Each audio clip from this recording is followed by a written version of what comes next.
Sebetulnya segini aja udah cukup kalau cuma Jokowi aja mah kecil. Jokowi tidak pernah berjuang untuk demokrasi.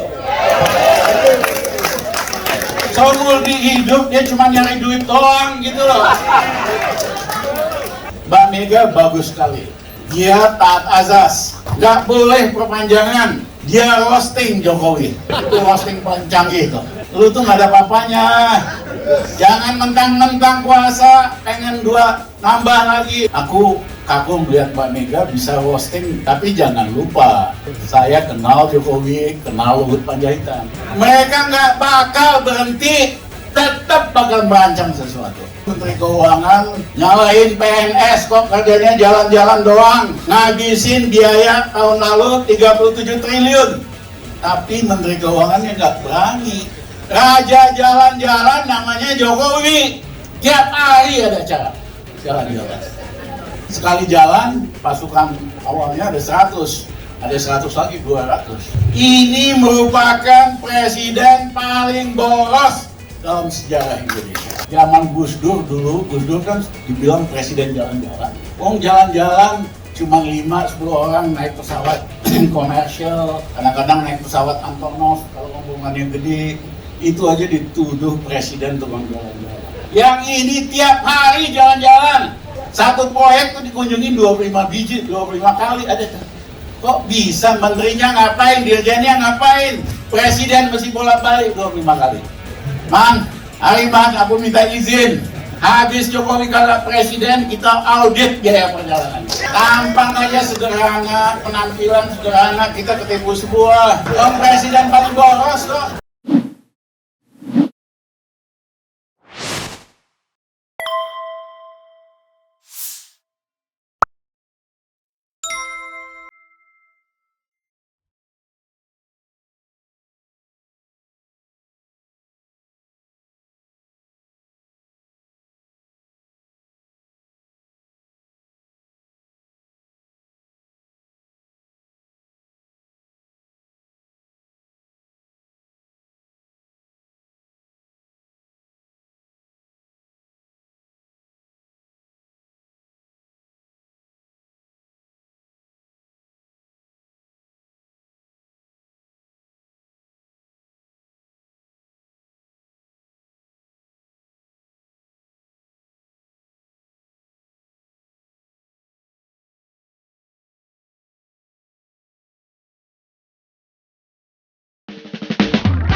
Temennya Mahfud jangan lupa. Itu loh, tugas negara itu mensengsarakan. Ini bisa ada masalah nih. Mensengsarakan. Terima kasih sama Hariman. Nggak ada Hariman kita nggak bisa kumpul. Betul sekali. Terus Hariman. Segala macam orang gendeng tak lihat kumpul di sini. Kalau yang nggak gendeng gampang dikumpulin. Tinggal kita sediain metro mini doang. Nah, kalau yang gendeng-gendeng ini susah mah. Cuma Hariman yang bisa kumpulin. Hariman ini tokoh demokrasi. Walaupun keserimpet gara-gara malari. Saya paling nggak suka istilah malari. Malapetaka, Hariman damai kok waktu itu sama kawan-kawan. Cuman demo doang ke istana. Tapi tentara organisir kerusuhan yang namanya malari. Ali Murtopo yang bakar-bakaran, yang disalahin mahasiswa. Jadi kalau bisa ke-50 diganti lah, jangan malari istilahnya. Ya, Namanya mungkin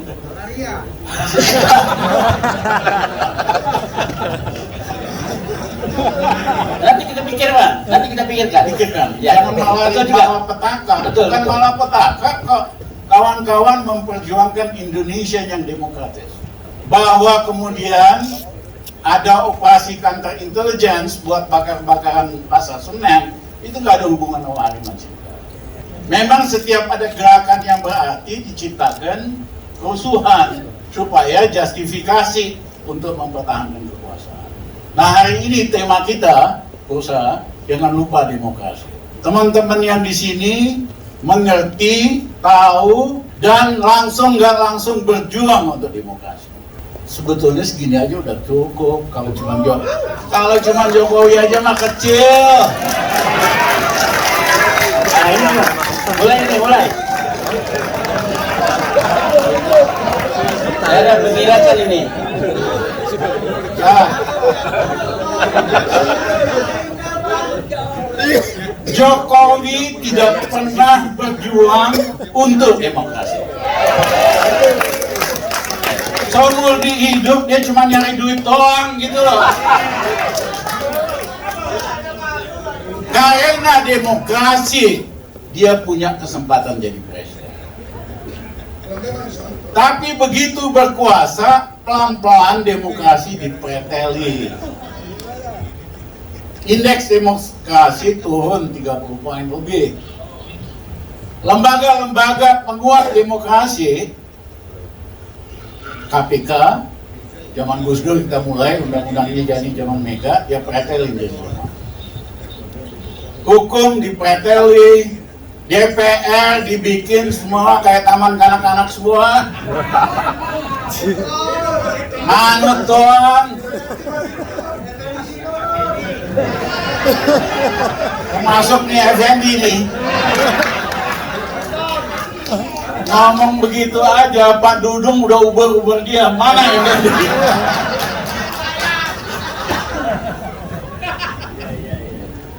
Nah, ini waktunya kita lakukan sesuatu. Mbak Mega bagus sekali. Dia taat azas, nggak boleh perpanjangan. Dia roasting Jokowi. Itu roasting paling canggih tuh. Ya. Lu tuh nggak ada apa-apanya. Jangan mentang-mentang kuasa, pengen nambah lagi, dan sebagainya. Aku kagum melihat Mbak Mega bisa roasting, ngalahin Ratu roasting tuh yang Alhamdulillah, takbir. Ya. Iya, tapi jangan lupa, saya kenal Jokowi, kenal Luhut Panjaitan.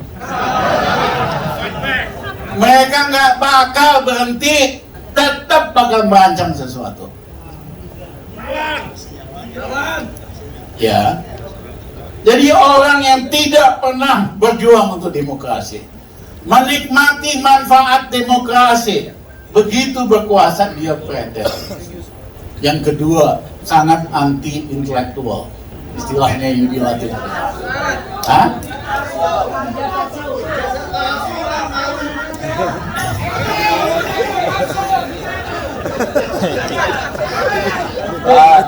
Anti intelektual, wong ijazahnya aja dipertanyakan. Palsu apa enggaknya saya nggak tahu. Tanya Pak Egy. Iya kan? Jadi nggak aneh orang yang diragukan ijazahnya pasti sangat tidak intelektual. Dan yang kedua, 2 minggu yang lalu Menteri Keuangan nyalahin PNS, kok kerjanya jalan-jalan doang, ngabisin biaya tahun lalu 37 triliun. Tapi Menteri Keuangannya nggak berani. Raja jalan-jalan namanya Jokowi. Tiap hari ada acara jalan-jalan. Sekali jalan, pasukan awalnya ada 100, ada 100 lagi 200. Ini merupakan presiden paling boros dalam sejarah Indonesia. Tepuk tangan untuk kandidat kami. Berusaha aku sakit hati. Kenapa? Zaman Gus Dur dulu, Gus Dur kan dibilang presiden jalan-jalan. Enggak lah. Ya, jalan-jalan cuma 5-10 orang naik pesawat komersial, kadang-kadang naik pesawat Antonov kalau rombongannya gede, itu aja dituduh presiden tukang jalan-jalan. Yang ini tiap hari jalan-jalan, satu proyek tuh dikunjungi 25 biji, 25 kali ada tuh. Kok bisa menterinya ngapain, dirjennya ngapain? Presiden mesti bolak-balik 25 kali. Man, hari man aku minta izin. Habis Jokowi kagak presiden, kita audit biaya perjalanan. Stop. Tampang aja sederhana, penampilan sederhana, kita ketipu semua. Om presiden paling boros kok. Nah yang kedua, maaf, yang ketiga.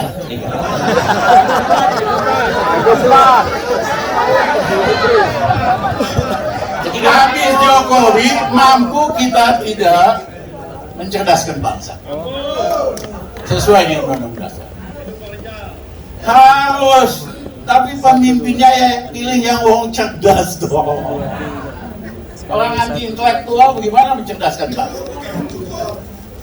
Yang kedua, mampu nggak kita mensejahterakan bangsa? Mampu banget. No, bukan. Ini bukan soal alumni. Kenapa di Saudi Arabia, di Uni Arab Emirat, rakyatnya sejahtera? Di Norwegia. Kenapa? Karena sumber daya alamnya dikuasai oleh negara. Memang yang paling menikmati raja dan keluarganya. Tapi rakyat dapat sesuatu, jangan lupa. Sekolah gratis sampai universitas, kesehatan gratis, lain-lain gratis. Di Norwegia sama, sumber daya alamnya minyak bumi sama gas dikelola oleh negara, rakyatnya sejahtera. Pertanyaannya, Indonesia bisa enggak? Bisa banget. Zaman Pak Harto, zaman Orba, 85% pendapatan APBN itu dari minyak bumi dan gas doang. Kenapa? Sistem production sharing, bagi hasil. Setelah dipotong ongkos-ongkos, untungnya dibagi, negara dapat 85%, swastanya asing sama domestik dapat 15%. Itulah kenapa Orba bisa membayar bikin puskesmas, SD Impres, infrastruktur, dan lain-lain.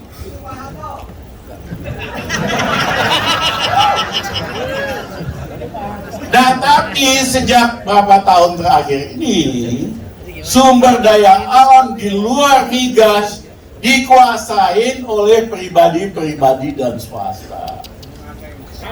Padahal Undang-Undang Dasar 45 Pasal 33 harus dikuasai oleh negara, milik rakyat.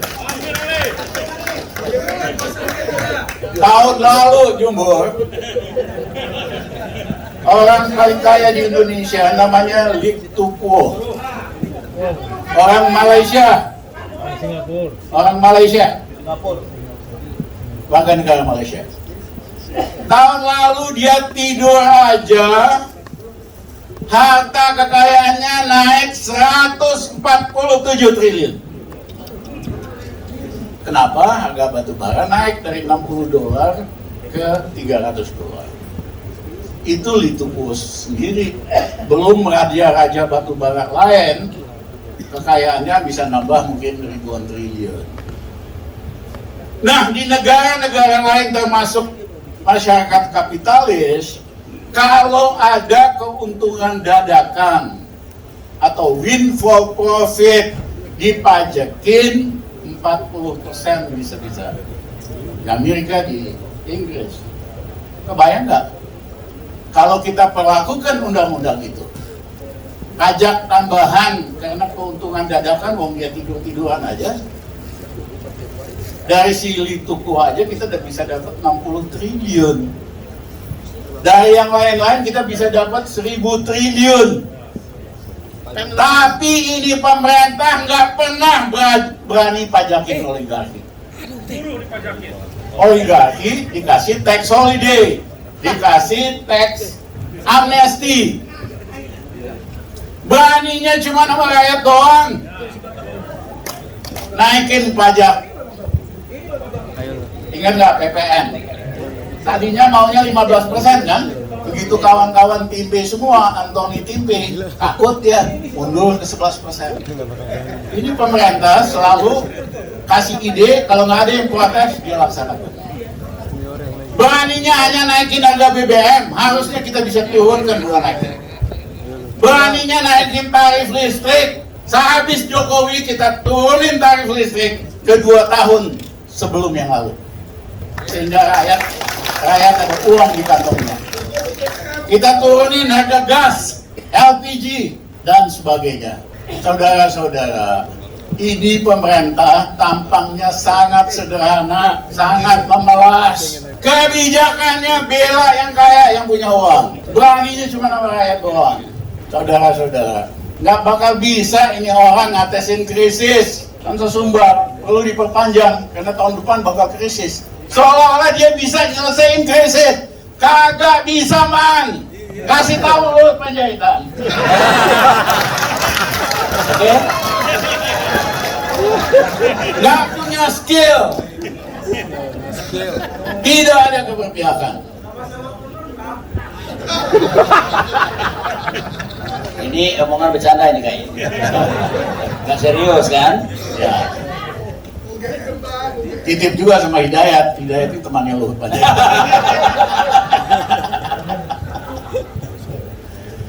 Jadi saudara-saudara, kalau Jokowi udah selesai, kita akan lakukan 3 hal.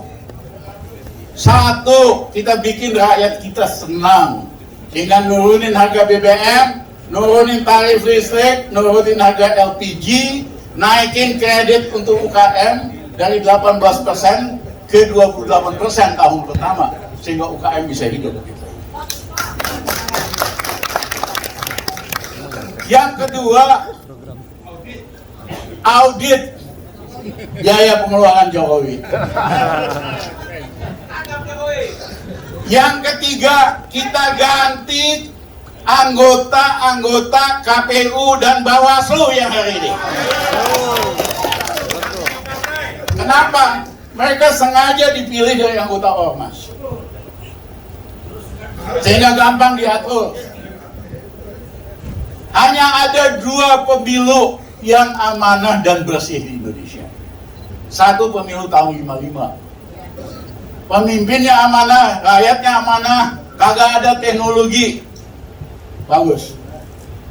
Yang kedua pemilunya Pak Habibie tahun 99. Hidup Bang Hariman. Mungkin karena dibisikin hatinya. Gua Panwaslu waktu itu, gua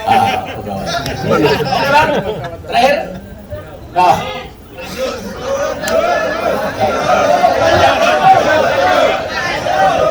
kenapa pemilu Habibie sukses? Anggota KPU, Bawaslu, wakil dari partai-partai, sehingga mereka bisa saling intip, saling awasi. Ketuanya orang yang bobotnya bagus, yaitu Houdini sama Bang Buyung Nasution. Jadi habis Jokowi jatuh, kita ganti KPU sama Bawaslu. Yang kedua, kita turunkan Refli threshold jadi 0. Threshold itu hanya bisa diturunkan 1 dengan demo kayak Refli tadi. Yang kedua, Jokowi kita ganti secepatnya gitu. Ribet amat.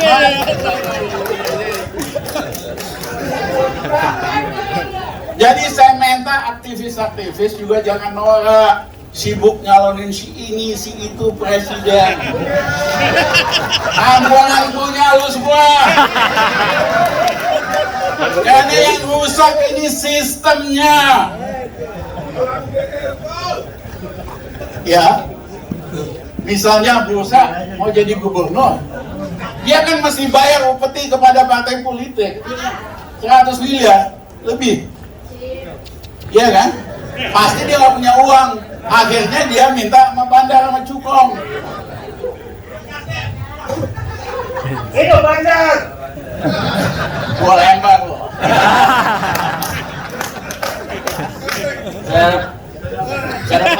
Poin aku, ada 187 bupati wali kota masuk penjara karena korupsi.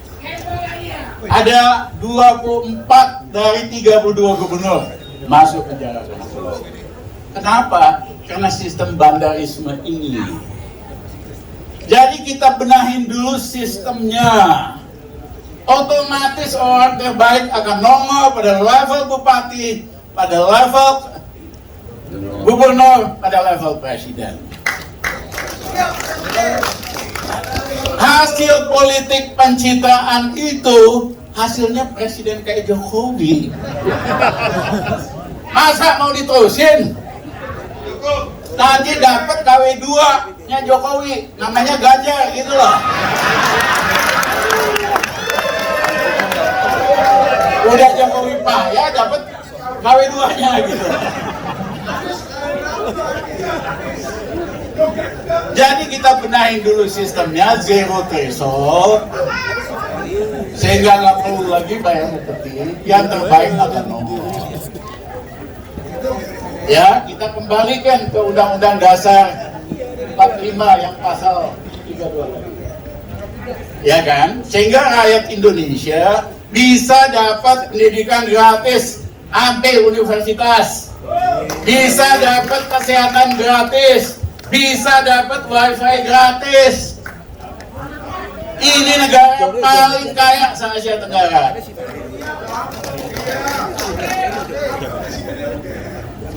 Nah, saudara-saudara, bagaimana caranya? Man, gampang banget, man. Ini aja kita gerakin, selesai. Saya pikir Bapak